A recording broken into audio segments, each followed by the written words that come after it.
keys for you guys to continue your strong defensive play as a group tonight? Well, manage their first line.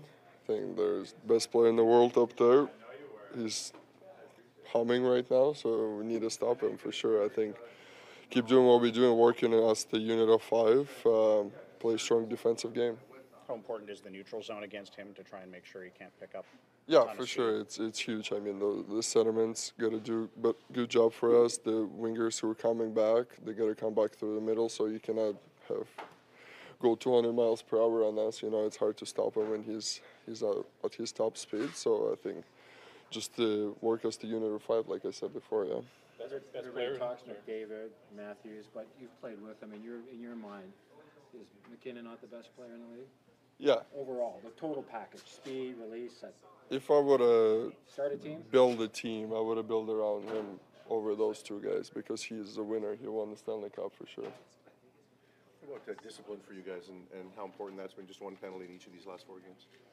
Yeah, I mean, we were talking about the penalties we were taking before. I mean, some of them were fair, some of them weren't fair, in my opinion. You know, sometimes you get caught in those few games straight, you know, when you get those emotions and they lead to the penalties, you know. I thought we were way better with the sticks. We had few bad stick penalties before. I mean, the power play is so good right now. If you look at the top teams, the Colorado's power play is really good, so it's going to be really important for us to stay out of the box today. So you just cannot give all the team a chance for momentum for sure. Casey's played well when he's gone in for you guys, but he starts now as the starter for foreseeable future. Does it change anything in here and the way you play in front of him? No, like you said, he's been playing well. We've seen that. You guys seen that. We feel super confident as. I mean, I'm personal as the defenseman up there. You know, it doesn't matter who's behind me, Casey or Demmer. Like they're both great goalies, so it's just a matter of our play. You know, we're gonna set him up. We're gonna play good for him, so he makes big stops for us. How's the communication with him? Is he a talker in terms of positioning and tracking pucks and letting you know what's going on?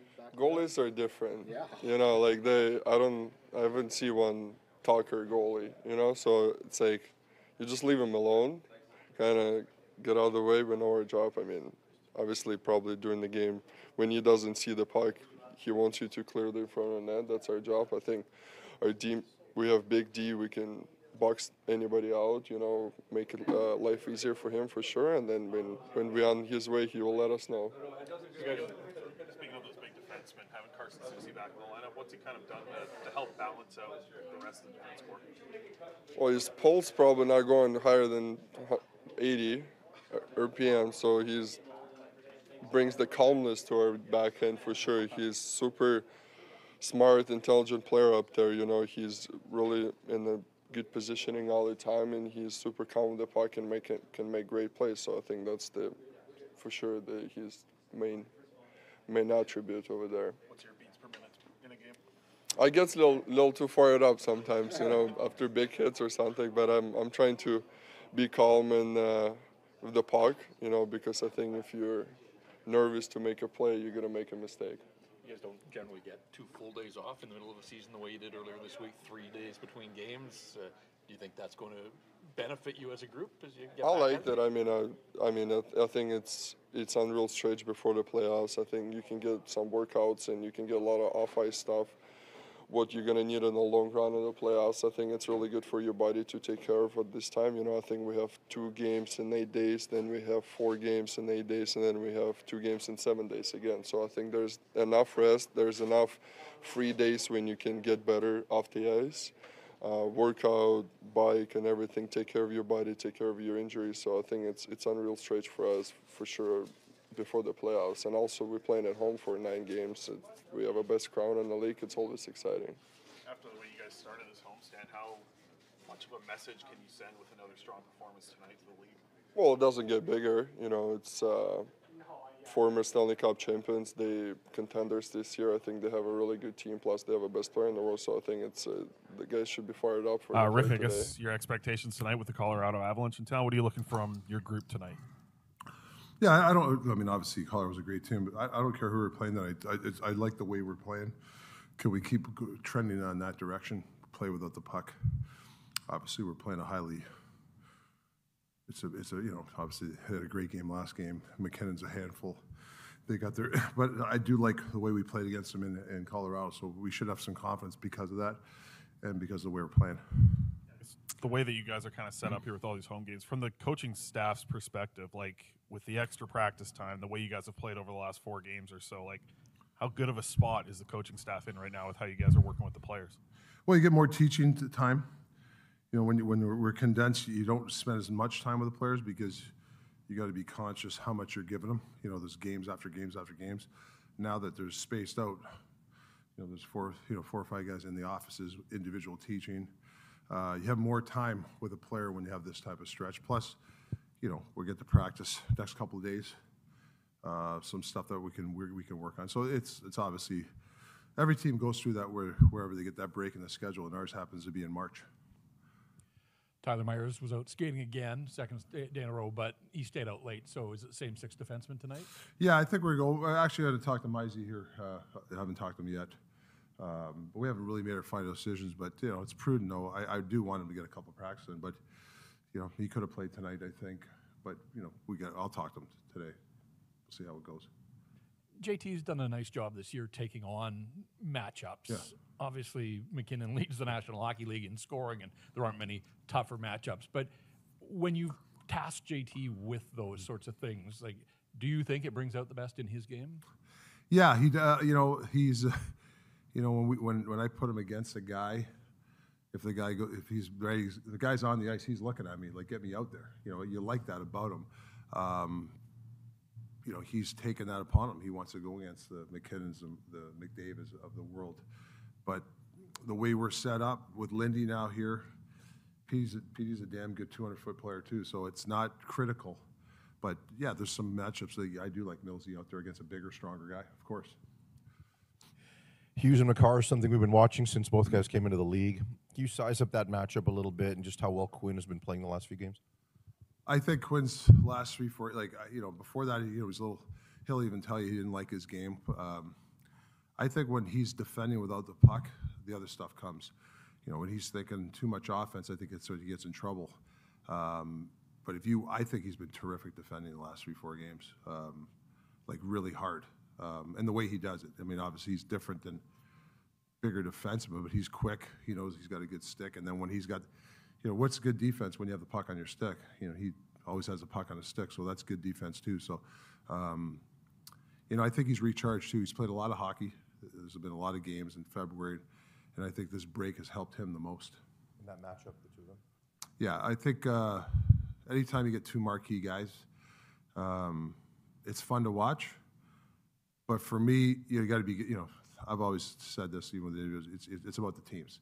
You got to be careful. It's not McCarr against Hughes. It's Colorado against Vancouver. You got to think that way. They just happen to be, you know, 2 of the best, or not the best defense in the league. When do you think Dakota might start skating with the group again? He's been skating a lot. I don't know. I don't really have a timetable. I mean, whether it's, what's it, the end of the week here? What is this, Thursday today? Wednesday. You know, I don't have a timetable, but, you know, hopefully in the next little while we'll get him. But like I said, I want him healthy. So if we have to take an extra 3-5 a week, I'd rather do it now with a guy like him. Hey, Rick. Oh, yeah. A couple from me. Sure. You talked a bit about Lindholm yesterday. He's in 17 games here. Yeah. He's 60% in the circle, like he's a career high. What about the value? Not only tonight, the value going against the Avs down the middle, but especially into the postseason.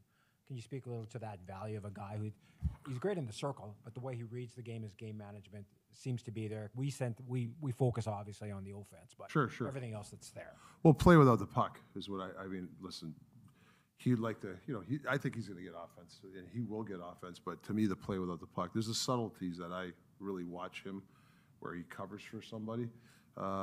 That's what I see. And when it comes to the dot, 60%, I have the same attitude with power play. It's, you know, you lose a draw in the neutral zone. Okay, yeah, you want to win every draw, but that's the lesser of the evil. But when he wins the critical ones, that's what the 60%. It's probably higher in critical times when we really need to draw. That's when he really shines. It's like a power play. Like power play percentage to me is when the game's on the line.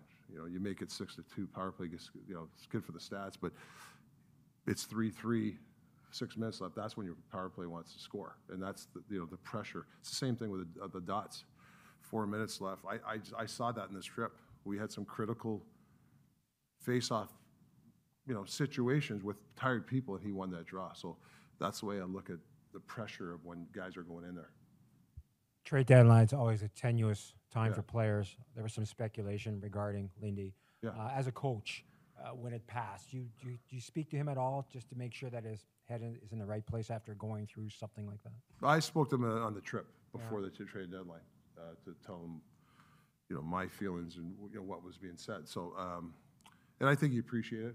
I think and he's played better. Maybe I don't know. Some players act different around the trade deadline. I don't know. But as a coach, you try to support your player. Because there are times that there might be a trade rumor or there might be some kind of truth to it.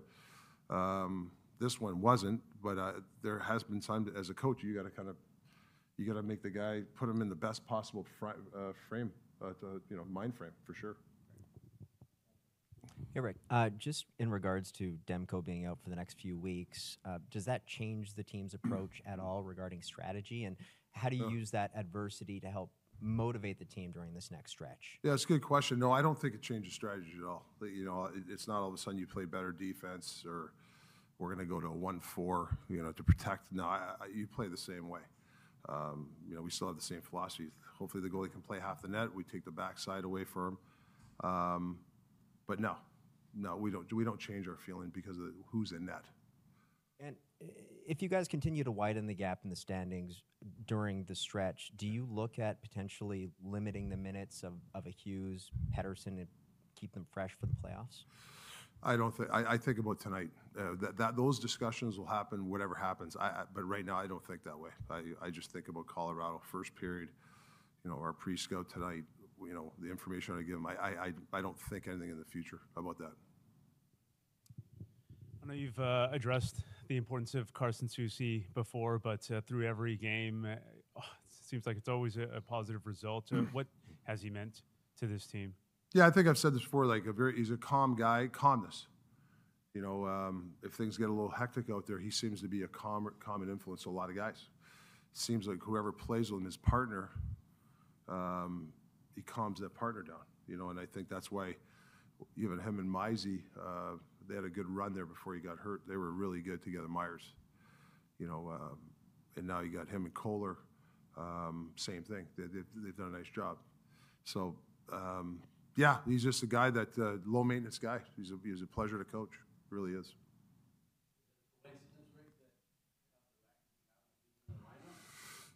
Well, I mean, we got a better. When he's in the lineup, obviously we have a better chance of winning. So, is it a coincidence? No, I think he's just a really good hockey player that understands our system and understands what we need from him. I think and that helps us win. A little while ago, it felt like we were talking a lot about discipline and stick penalties. For the past few games, it feels like your team's done a much better job at having that discipline. Yeah. How important is that tonight, especially against a team like the Avalanche that has all these game breakers on their power play? Well, it's been huge for me the last 5. It's been before that. It's been driving me crazy because you just can't. But to be honest, we started a drill 5 games ago. Then since we've done this drill, it's a stick on puck drill, and it seems since we've been doing it, guys aren't taking stick penalties. So it looks like we're going to be doing this drill every day, or as much as I can.